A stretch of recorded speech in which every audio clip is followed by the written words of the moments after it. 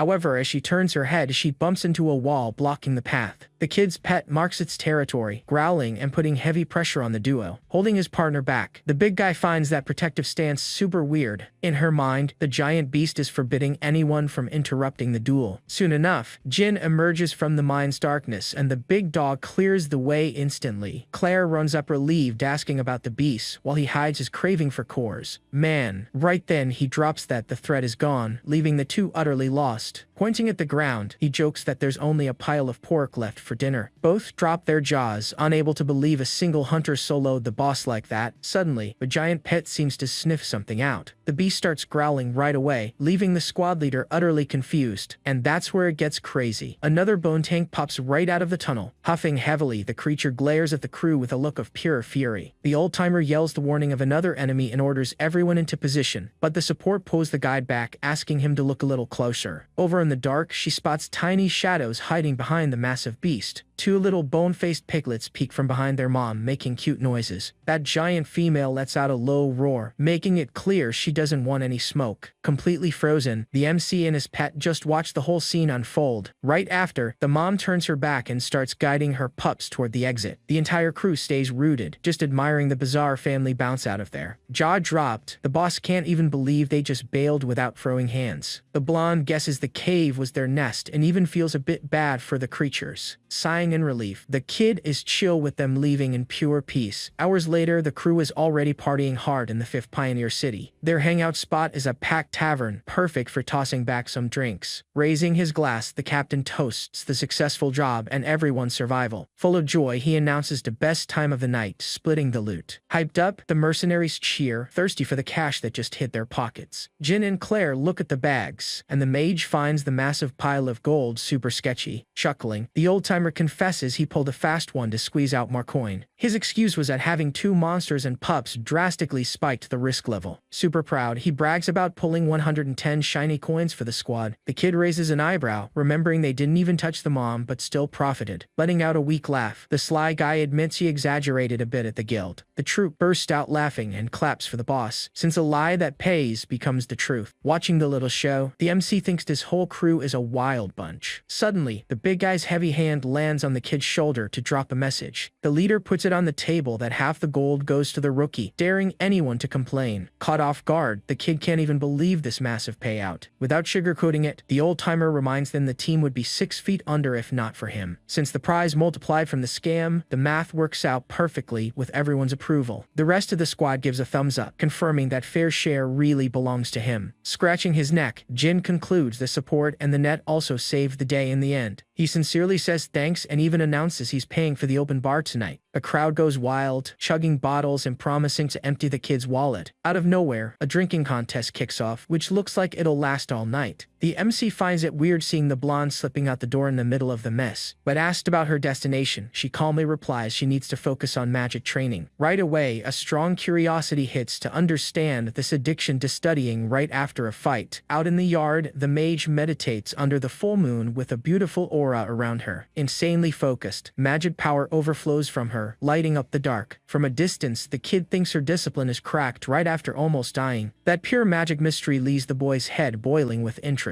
Honestly, the thought of casting spells is starting to look like an excellent plan. When the sun comes up, he asks her to mentor him, and she happily agrees right away. What if he could keep a trick like that up his sleeve for future clashes? Finding that yes, way too easy, she confesses she was already looking for a way to return the favor. The girl reminds him he saved the entire squad, so passing on some knowledge is the bare minimum. She even throws a little shade, saying the mercenaries don't take good care of their support. Killing the mood, the captain chimes in that there's no time, since they roll out in 2 days. The blonde suggests he travels along, but the old-timer says there's no reason for that. Full of excuses, the leader pretends he doesn't want to slow down a lone wolf like him. Our MC sees right through the act, noticing the guy sneakily wants to keep him around. Playing along, he asks about their destination, finding out it's the 4th Pioneer City. With zero shame, he makes up that he was heading exactly there an and asks to tag along. The duo figures the rookie took the bait right after that lame excuse about learning magic. They hype up this massive coincidence, stoked to finally have a solid tank in the party. Flashing a smirk, Jin just accepts that the trip is going to be in good company now. Shortly after, the whole convoy hits the road trailing a massive cargo beast. It was a Tarask, an absolute unit of a beast tamed for humans to travel across this map. Staring at the beast, the kid remembers the chronicles and sees they use the giant like a horse. Right away, the captain yells for the crew to pick up the pace because it's going to be a long trip. On the road, Jean meditates with Claire and reflects on how annoying learning new things actually is. Thinking about it, the worst part of leveling up is the boring and repetitive training. In his memory, any skill only unlocks through pure repetition, at a super slow pace. Even worse is when the progress stalls, and doing the same routine turns into a massive punishment. But dealing with suffering became a daily routine for this kid a long time ago. 12 years fighting for his life in that nightmare left his mind completely bulletproof. Locked in under the moonlight, the MC keeps pushing his absolute limits. Flashing a smile, he accepts the rule is just trying until the thing works. And suddenly a blue spark pops up out of nowhere right around him. Claire jumps for joy, confirming he felt the magic, and he guesses it's that famous mana. It took 10 days just to get that click, proving the stuff is actually super complicated. Joking around, the blonde calls him a bit slow but praises him since most don't even make it that far. Without losing momentum, she pulls some vials from her backpack to start the next phase. That super weird blue liquid goes straight into a small bowl. Smiling, the girl kneels on the ground and tells the boy to take his shirt off with no hesitation. Caught off guard, he completely freezes, having zero clue about that bold request. Under the moonlight, Jin takes off his shirt, while the mage dips her fingers in that weird water. The kid questions what the actual plan is here. Touching his back, she explains she's opening a path to inject the mana. A magic symbol lights up on his skin, and the girl asks him to focus on the feeling. Tense about the whole idea, the kid just nods along. Instantly, the energy starts rushing into his body through the mark. That surreal power takes over everything, leaving him completely speechless in shock. The feeling of power and adrenaline easily beats anything from his entire life. Deep down, there's a vibe of something way thicker than his own blood flowing. Checking if everything went well, the mage gets a solid confirmation that the current is running wild in there. With the success confirmed, she lists the 3 basic steps to learn how to cast. First is feeling it, second is storing it, and finally actually using the power. Since he already cleared phase 1, they jump straight to the energy storage part. The blonde warns him to hold his breath and create an empty space near his heart. Dripping with sweat, the MC closes his eyes, chasing absolute control of his body. Soon after, she unleashes the heavy load of pure magic, flying straight into his back. Boiling up, the mystic symbol pulls everything inside the kid at an insane pace. Man, right then, a twisted vision of a bug-type monster invades his mind. This bizarre creature starts shaking like it's suffering in pure agony. Shrinking its sharp arms, the beast screams out in a heavy nightmare. The beast's eyes lock onto a much worse threat right in front of it. Out of nowhere, the focus shifts to a pair of bloodthirsty eyes loaded with evil. Claire actually feels a rotten presence outside his mind, breaking the vibe. And just like that, everything changed. A hidden force throws the girl backward, cutting the connection right on the spot. Terrified, she watches her own essence getting forcefully robbed by the mark on his back. In sheer panic, she screams that the boy is endlessly draining her life force. Acting fast, the big wolf wraps its tail around the mage's waist to pull her back. Driven by pure instinct, the dog jumps in front and pushes the mage far from danger. She can barely believe the giant monster actually came to the rescue. The guard dog takes up an aggressive stance, walling off the MC. Crying from the scare, the blonde realizes the creature sensed the heavy threat and took action. Soon Jin's voice cuts the silence, calling out for her with his sanity fully back. Word about the fall, the kid gets up checking if she got hurt. Trembling hard, the mage concludes she just brushed against the guy's macabre mindscape. This whole phenomenon happens when a guy's soul and history take shape in an isolated space. Deep down, the look of that universe completely reflects the life the person lived. The real mystery is how such a dark nightmare ended up inside that kid's head. Without beating around the bush, she steps to him, demanding the raw truth. Staring the boy down, the support drops the heavy question. Did he swallow a monster core? Completely lost in the scolding, Jin repeats the word, having zero clue about the gravity of the situation. After she explains the beast cores, he casually admits he eats them all the time. The girl totally freaks out and shakes him, demanding the exact amount of this bizarre snack. Scratching his head, he confesses he's been gulping them down for about 10 years, easily easily in the thousands. Chill as ever, he just asks what the big deal is, only to get an insane scream back. She puts the truth on the table, warning that any human pulling this crazy stunt, hitting the bucket instantly or becoming a corrupted freak is the only destiny. Shocked by the warning, the kid freezes as his heavy vibe takes over the room. That cursed world is ruled by a thick energy called karma. When creatures suck up this filth, they unlock completely sick powers. Basically, the monster core is the pure juice of this concentrated cursed magic. Heading back on the road, the support's mind just won't turn off from the absurdity she just saw. A nagging thought stays in her head, bringing back memories of a dark priest. Back in the day, a ton of crazy cultists treated those karma-filled monsters like angels. This cult ran heavy rituals, sacrificing people and eating the crystals like absolute madmen. Comparing the stories, the boy's absurd diet matches up perfectly with that dark legend. In her mind, the absolute dread of traveling next to a shadow follower kicks in. However, logic speaks louder, since a villain would never drop his secrets like that. The issue is that the kid's attitude is still way too sketchy for her. After all, who in their right mind would think swallowing a raw gut stone is cool? Keeping her eyes on the MC, the girl keeps racking her brain to crack the mystery. He's a bizarre mystery box who just copied the lifestyle of the other beasts. Running to his side, she declares playtime is over and he needs to go on a strict diet. Secretly, he doubts the lecture, considering he's standing there buff and totally alive. But remembering the thrill of crushing those goons, a bitter doubt creeps into the back of his soul. The harsh question remains, is all this coldness just the karma messing with his head? Promising to dial back the menu, the answer he gets is a harsh ear pull from the mage. The blonde warns that besides passing away, too much karma is gonna completely block his spells. Shocked by the magic block, he gets scolded for caring more about that than his own life. Sighing, she calms the guy down, revealing the issue only applies to casting pure spells. To his belief, the famous physical mana arts should still work just fine. Completely in the dark, the MC repeats the term, wanting to understand the difference. A few days later, the convoy hits the fourth pioneer city packed with massive buildings. Right in the center of the place, there's a whole army of mercenaries focused on a glowing pillar. Seeing the crowd, he finds it weird, but the support warns the mission here is built different. The biggest deal here is the actual elite showing up in person to boss the whole mess around. Decked out in full armor, the renowned Knight Raymond commands everyone's attention. Instantly, the kid feels the crushing weight the silver old-timer carries on his shoulders. It's crystal clear his aura just humiliates anyone around, and he's nowhere near an ordinary guy. Asking the captain about the hype, he finds out the big bucks are coming from the Golden Wolf. Innocently, Jin guesses it's the name of some giant bug, making the mage almost have a heart attack. She judges the boy's little bubble and concludes he's a machine built just to hunt beasts. And that's where it gets crazy. Jonathan drops the truth. That nickname belongs to the richest, most influential tycoon in the whole area, but he quickly warns that the rich guy kicked the bucket not too long ago. The kid immediately suspects foul play, and the captain confirms the rumors are flying wild. Trying to figure out the whole mess, Jin finds out the inheritance went to 2 heirs. Now the crew's big mission is escorting all this heavy cash to the safe zone. With that much wealth to move, gathering an army of guards makes perfect sense. A loud voice cuts through the hall, calling the Black Marlins to step up to the circle. Hyped up, Jonathan pulls the rookie by the arm, leaving him pretty lost in a situation. Then the old-timer introduces the kid as the team's trump card who clowned giant beasts. The whole crowd around starts whispering, doubting the new recruit's innocent look. Finding the bizarre nickname weird, he listens as the captain asks for patience and trust in the plan. Right astern of them, the holy big shot throws a heavy glare in dead silence. Breaking the ice, he sets the 100 gold prize and warns they roll out at sunrise. The leader happily pulls the kid away, while the boy is shocked by that much cash just to carry some bags. Except the old-timer explains the famed trick where half the payout comes from carrying a heavy name. That scary title given to the rookie worked as the perfect bait to inflate their price. Flashing a smile, the leader says the crowd calls him that for crushing beast skulls. The kid just thinks the guys have awful taste when it comes to picking war names. In the end, the troop cheers over the cash and he casually accepts his brawler reputation. His strategy now is using all of his clout to try and learn those rare mana arts. Hours later, things get wild at the camp with a fighting tournament kicking off. 2 massive dudes trade punches in the arena while the crowd goes absolutely wild, showing zero mercy. One of the fighters lands a nasty elbow right in his rival's face. place. Claire asks if he's really gonna brawl in there, and the kid brings up the officer's techniques. He wants to put on a solid show to catch the elite's attention and steal their secret. After all, the journal mentioned his holy faction is obsessed with powerful warriors. Earning their respect could actually score him some top-tier training. Stretches out to step into the ring, dead confident that the win will be a piece of cake. The stage is set perfectly to body anyone and hook the top authority's interest. Right off the bat, the first rival charges like a mad bull straight at the chill rookie. But our MC just sidesteps the strike like it's nothing, without even breaking a sweat. Running on pure reflex, he delivers a heavy hammer strike to the chin, sending the poor guy flying. Grabs the target by the head, prepping one last hit to end the fight for good. To secure the humiliating finish, he lands a brutal headbutt. The crowd goes wild over the beatdown, and the big guy drops hard onto the dirt. From up high, the holy authority sips his wine, watching the spectacle with curiosity. However, the kid isn't satisfied with just cheers. The bait needs to be a lot juicier. He plans on wiping the floor with a whole line of extras to hook the real big fish. Deep down, the idea is to easily body 3 massive dudes without breaking a sweat. That way, the big shot won't have any choice but to figure out where this kid came from. The genius plan moves forward, betting that after knocking down a mountain of weak mercenaries, surely the raw talent bait will make the military leader act exactly like he predicted. And just like that, the knight actually sends his own student down to test the rookie's strength. Rex steps up looking furious, insulted that he has to step off his pedestal to crush a lowly mercenary. This is exactly what the boy was waiting for to get his hands on the real prize tonight. Without a second thought, he crosses his arms and turns down the fight to start negotiating for that magic. The holy pupil is left completely stunned by such massive disrespect from a random guy. Right in the middle of the dark courtyard, only the hyped screams from the crowd can be heard. Claire widens her blue eyes, convinced the kid finally lost whatever sanity he had left. Even the captain looks like he saw a ghost, completely lost at the recruit's absurd stupidity. The entire crowd goes dead silent, waiting for the sky to fall on them after such a direct insult. Throwing a massive fit, the blonde kid screams his lungs out, refusing to be rejected by someone beneath him. But the Supreme Knight just keeps his arms crossed, calm as a peaceful lake. Raymond cuts off the kid's tantrum, asking if he's hurt and trying to dodge the fight. Waving his hands off, the kid casually mocks that he's perfectly healthy right now. The silver-haired veteran locks his gaze, demanding the real reason for turning down a formal clash. He drops the truth that, as a mercenary, wasting time fighting for free just isn't in his plans. With zero shame, the protagonist brings up the idea of throwing down a heavy bet for the match. Curious, the veteran asks what the hell he would even ask for in such a crazy bet. Holding up the magic pouch packed with gold, he claims he might lack a name, but he's loaded with cash. The golden shine from the pure coins lights up the tent, making the negotiation vibe incredibly heavy. Utterly stunned, the crowd looks at the kid like he's insane for playing games with the elite. Rex grinds his teeth, practically foaming with rage at having his honor compared to dirty gold. Stepping forward, the spoiled kid growls that he rejects any handout from the trash. However, the master's brilliant mind tells his student to shut up and launches a counteroffer. Instead of material goods, the old-timer demands an agreement, dodging the blame for any injuries. Raymond wants to cave this punk's face in without worrying about paying his hospital bills tomorrow. Easily, Jin accepts the shady deal, warning he'll collect his payout right after the brawl. The vibe shifts entirely as the two lock a deadly glare right in the center of the makeshift ring. He steps into the ring blinded by fury, eager to put the outsider back in his place. Meanwhile, the MC stays ice cold, mapping out the show-off kid's fighting habits. The bleachers go wild, cheering for the crazy hero who made everyone bet their life savings on him. Sweating cold, Jonathan tells him to tap out if things get ugly, but our MC just waves it off. Fearless, he promises right in front of everyone that destroying this rich kid is an easy win. Right before the bell rings, the blonde kid asks his master for permission to fight with real killing intent. The master gives the green light, knowing the mysterious opponent won't go down that easily. Taking a deep breath, the student gears up to go all out. Man, the crowd loses their minds seeing this famous man are up close for the very first time. Then the rich kid launches forward, propelled by that mana and slicing right through the wind. Within seconds, he closes the entire gap with an absolutely brutal charge. Jin notices right away that the kid's speed would easily crush any random thug in the room. That heavy fist comes flying in, dead focused, aiming straight to rip his head off. Reading the lethal force behind the blow, the kid knows taking that hit means a straight trip to the lobby. That just cranks up his greed to snatch that precious physical magic technique for his own arsenal. But using his usual cracked reflexes, he pulls his chin out of the strike zone at the very last millisecond. Without missing a beat, the opponent throws a second heavy energy punch right after. Trying to block, the kid's arms take the heavy damage, getting pushed back by the sheer force. Blood on his lip, the rich boy mocks him, pretending to forget if his name was actually Jin. Full of arrogance, he warns that a wild animal should fear the holy strength of the elite. Jonathan gulps hard, watching that golden steamroller, already mourning his lost bet. The support grips her hands, sweating cold in total despair at her ally's one-sided beatdown. From a distance, the Supreme Master quietly watches the match, noticing something super sketchy about it all. He's just pretending to fight for his life, dancing around the hurricane of punches without fighting back, absorbing the magic's heavy kickbacks using pure defensive skills across the tight arena space. Raymond furrows his brow, sniffing out a massive inconsistency in the middle of this whole act. Just before the bet, this same outsider was completely bodying huge guys with a single destructive hit. But this fake weakness looks way too forced, and the master suspects a trap is waiting right up ahead. Ignoring the mind games, the apprentice roars, completely blinded by the hunger for a shiny new victory. With a punch of pure aura, the brat pulls power from his very soul to drop the final checkmate. That crazy attack tears through the air, glowing bright, ready to completely pulverize the defenseless opponent. And this is where it gets good. The hero just slides to the side, letting the heavy strike hit nothing but air. The captain freaks out, yelling that the rookie just tanked holy magic straight to the chest. Jonathan goes speechless, trying to wrap his head around that absolute unit of strength. With just some light scratches on his arm, Jin mentally wraps up his testing phase. Right then he knows for sure, having weighed and measured every single ounce of the rich kid's power. Flashing a sadistic smirk, the hero wonders if he should test the playboy's durability right now. Tearing through the wind, he buries his fist straight into the pit of the guy's stomach. The punch was so brutal, the blonde kid spits up his breath, folding in half right in the arena. From a distance, the master goes into shock, seeing that a raw punch caused all that damage. He catches the absolute humiliation, realizing the mercenary wasn't even looking for an opening. Instead, he was just soaking in the brawl and completely playing with the poor guy. Checking the damage, the kid figures the physical magic is the only thing that kept the rich boy alive. Even wobbling around, the brat tries to act tough, telling him to bring it on. Cracking his knuckles, Jin takes a breath, mocking him about how many punches he can actually take. But before anything else happens, the rich kid's boss steps into the ring and calls off the fight. Instantly, the officer officially declares the smasher as the winner. To settle the shady deal, the old-timer agrees to hand over the technique, as long as the humiliation ends right there. A bit salty about the quick stop, the kid feels robbed of the chance to crush the playboy even more. But looking on the bright side, the bait paid off, and his master plan worked flawlessly. The crowd bursts into tears of joy, screaming his war name like he's the camp's biggest idol. Somewhere fancy in the capital, a mansion witnesses an absolute disaster of a scene. The billionaire heirs of the Golden Wolf family scarf down everything in total desperation. Derek and Cedric eat like pigs, having the worst panic attack imaginable. Freaking out about the slow transport, the younger brother curses out their garbage escort team. Chewing loudly, the older brother complains that empty promises are how this trash guild makes its money. Feeling his own flesh melting, Cedric suffers, completely convinced he won't make it there alive. Out of options, the brother declares that praying their bodies don't explode is the only goal now. Meanwhile, something dark pulses inside him, like a cursed cancer made of dirty magic. The scene shifts, and Raymond kicks off the tutorial, explaining that mana is basically magic muscle. The trick is overloading raw strength to turn a kick or a blade strike into an absolute cannon. At first it's straightforward, but mastering it turns a rookie into a living bulldozer. The guy drops the truth that even a basic move, if done right, can split the sea and crack the asphalt. Putting on a show, he swings his sword, letting the pressure shatter the ground and rip out roots. Holding his pose, the blade glows while the dust settles and chills run through the whole camp. Sucking up to the master, the apprentice claps for the show, calling him a living legend. Acting like a massive fanboy, he keeps hyping the guy up until getting a sharp order to shut up. Quiet but obedient, he nods and tells the master not to lose focus on the training. Seeing that heavy light, Jim remembers his giant wolf glowing almost the exact same way. A nagging thought hits him, and he figures that move was some seriously advanced power. Except there's a doubt whether that general could just tear down a mountain with a raw punch even without it. Killing the vibe, the old-timer demands total focus on the explanation, and the kid obeys. He starts explaining that during a heavy flex, the veins pop right under the skin. That exact millisecond of max pressure is the chance to lock in the flow of mana. So far, the theory is exactly the basic stuff the blonde already taught him. And that's where it gets crazy. Pulling the power, a blue aura bursts right out of the kid's body. Stunned, Jin feels a whole ocean of energy rising up and can't even believe where it all came from. Breathing lightly, he senses the support's gentle essence flowing right inside his veins. Instantly, that fire grows, turning dark purple into a terrifying whirlpool. The master warns him to burn it off safely, forcing his body to act as an exhaust pipe. Man, right then, the general freezes, feeling pure evil sweating straight out of the boy. The bizarre energy wraps around the blade right away, turning the steel into pure, living agony. Frying his brain over how a rookie pulled off an advanced aura so fast, genuine fear hits the master. What keeps the Holy Knight awake is the color of the rock covering the protagonist's weapon. Since mana reflects a person's soul, that purple energy signals a truly dark heart. Sweating cold, the guy sizes up the kid, desperate to figure out what kind of hell lives inside him. Flashing a lethal smile, he tests out the sword, smoking with live poison ready for the test. With pure fury in his chest, he tears the air, making the concentrated power burst out in a single slash. Every single strike he lands shows just how destructive this energy really is. The blade glowing with that purple mana, while our MC flexes even harder. Judging his own technique, the kid finds the energy drain kind of useless at first glance. On the flip side, he thinks it's insanely badass, and counts the hours to smash some skeletons for real. The scene cuts to the convoy marching on, dragged by incredibly ugly giant turtles. The mage leans in, jaw-dropped by his talent, but he fully hands the trophy over to Claire. But soon the MC steps up, demanding some answers about the massive dose of power she passed on. Completely flustered, the priestess blushes and stutters about that unforgettable moment. She spins a story, pretending it was just a little reward for saving the squad on the last mission. The kid's brain barely believes the kindness, but the extra gas was absolutely perfect for the old-timer's training. Up ahead, the old man scoffs, watching the goofy joy and the complete lack of self-awareness from the outsider. Behind the horse, the annoying student sulks, telling him to kiss the dirt for getting an elite lesson. Rolling his eyes, Jin can't stand the whining from the arena loser begging for attention. This was the perfect cure for boredom, already prepping a show to absolutely torch the blonde kid's ego. Out of pure luck, the general breaks his focus, slapping the back of his mount hard. The scare is heavy, and the animal kicks up dust trying to shake the annoying brat off its back. Caught off guard, the playboy goes flying and crashes into the dirt, while the old-timer tells him to ignore his guard dog. Suddenly the mood sours and the knight throws a heavy insult back, leaving the MC completely lost in the drama. In total panic, the heir's boss throws a fit at the buffet, flipping all the tables to the floor. The kid questions the sudden panic, but the military authority swears it's totally normal. He excuses the tantrum by claiming that screaming on an empty stomach is basically law for filthy rich bosses. The excuse that the brothers are just drowning their sorrow in food doesn't really hold up. Raymond says these spoiled nobles only suck the energy out of whoever deals with their madness.